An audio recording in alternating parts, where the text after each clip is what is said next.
வணக்கம். இன்று நாம் கற்க இருக்கும் பாடம் தமிழ் மொழியின் மரபு தொல்காப்பிய நூலிலிருந்து. வாழ்விலும் மொழியிலும் சில ஒழுங்குமுறைகள் கடைபிடிக்கப்பட்டு வருகின்றன. வாழ்வுக்குரிய ஒழுங்குமுறை ஒழுக்கம் எனப்படும். மொழிக்குரிய ஒழுங்குமுறை மரபு எனப்படும்.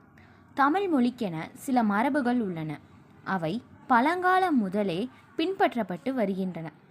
செய்யுளுக்கும் மரபுக்கும் உள்ள தொடர்பு பற்றி தொல்காப்பியம் கூறும் செய்திகளை இப்பாடத்தின் மூலம் நாம் அறிந்து கொள்ள முடியும். நிலம், தீ, நீர், வளி, விசும்போடு ஐந்தும் கலந்த மயக்கம் உலகம் ஆதலின் இருதினை ஐம்பால் இயல்நெறி வளா அமை திரிவு இல் சொல்லோடு தளா அள் வேண்டும். இப்பாடலின் பொருள்: இவ்வுலகம் ஐம்பூதங்களாகிய நீர், நிலம், நெருப்பு, காற்று, ஆகாயம் ஆகிய ஐந்தின் கலவையாகும்.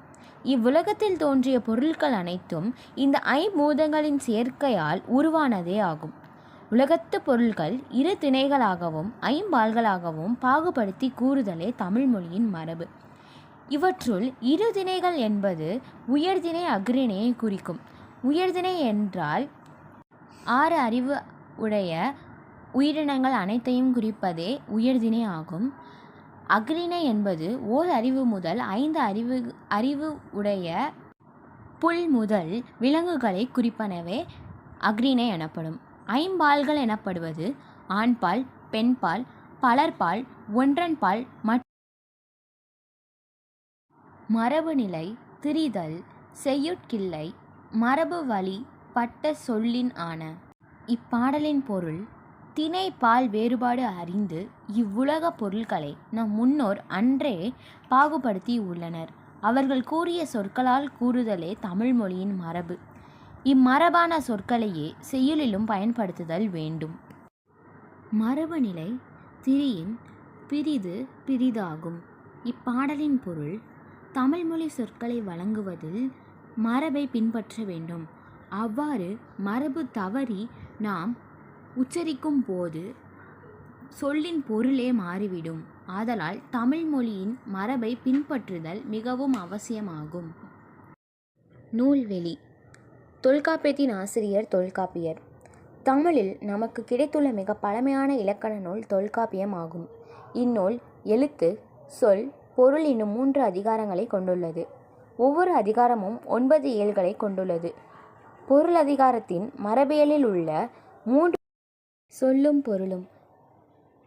நாம் இப்போது சில சொற்களின் பொருள்களை பற்றி கற்போம்.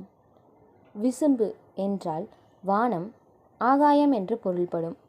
மயக்கம், மயக்கம் என்றால் கலவை என்று பொருள். இருதிணை, இரு கூட்டல் திணை, இருதிணை. இவை உயர்திணை அஃறிணை எனப்படும். உயர்திணை என்பது 6 அறிவு உடைய உயிர்களை குறிக்கும். அஃறிணை என்பது ஓர் அறிவு உடைய புல் முதல் 5 அறிவு உடைய விலங்குகளை குறிக்கும். வளா அமை என்பது தவறாமை என்று பொருள்படும். ஐம்பால், 5 கூட்டல் பால் ஐம்பால். இவை ஆண்பால், பெண்பால், பலர்பால், ஒன்றன்பால் மற்றும் பலவின் பால் எனப்படும். மரபு, மரபு என்றால் வழக்கம், ஒழுக்கம் என்று பொருள்படும்.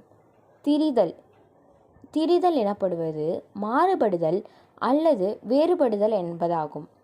செய்யுள், செய்யுள் என்பது இசை அல்லது பாட்டு என்று பொருள்படும். தளா அல், இவை தழுவுதல் என்றும் பயன்படுத்துதல் என்ற பொருளிலும் நாம் உபயோகிக்கின்றோம்.